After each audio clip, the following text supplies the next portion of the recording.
Bonjour, ici Papa Kadija. Je reviens cette fois-ci pour vous lire une histoire. L'histoire du prince et des idiots utiles. Un prince arrivé au pouvoir un 5e jour du mois de février par un crime imprescriptible, avec la promesse de terminer le mandat de son père pour éviter le chaos au pays, a récemment trouvé une excuse pour mourir au pouvoir comme son père.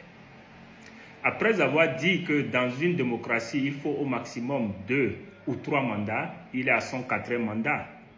Sentant venir la fin de son 4e mandat, il passe à un 5e mandat qui n'en sera pas un 5e sur la forme, mais sur le fond. Son mandat, tel un trésor convoité, il retient les rênes du pouvoir entre ses doigts. Il sert bien. Mais le désir d'alternance des citoyens, tel une ombre, plane sur sa tête.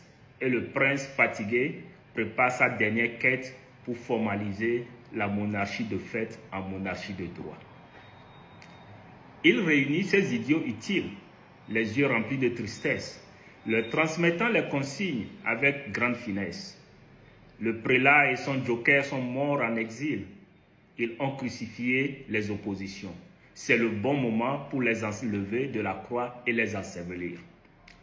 Terminons le travail. Chasser tous ces opposants de la scène politique.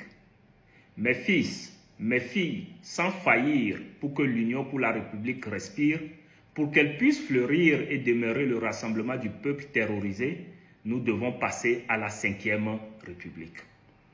Dans l'ombre de l'Assemblée nationale, de nus tels des contrebandiers et des faussaires, votons la Constitution qui m'épargne désormais de la limitation des mandats.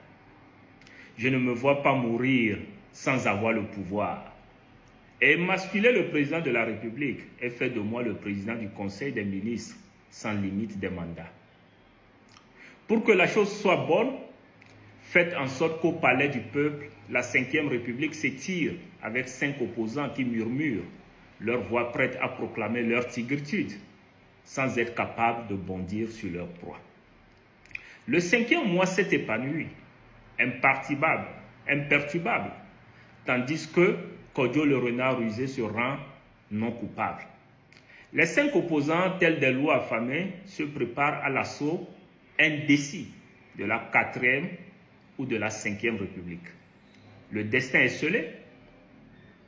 Le renard lui sourit, confiant dans son artifice, mais la mort inexorable attend silencieuse.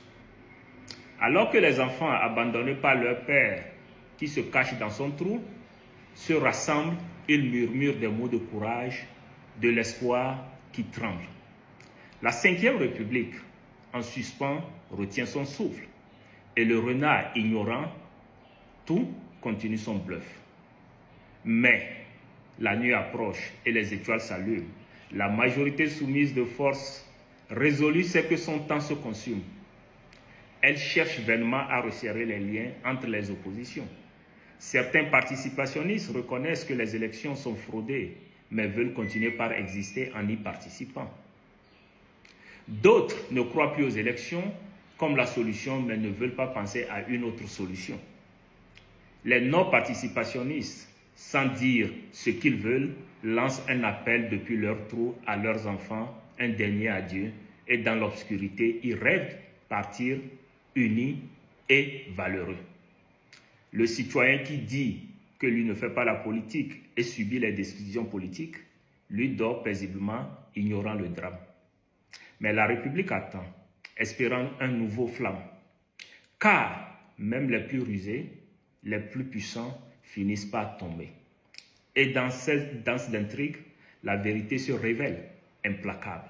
Il faut être idiot pour croire que le renard va laisser un jour le pouvoir si on ne lui force pas la main. Papa Kadija, merci.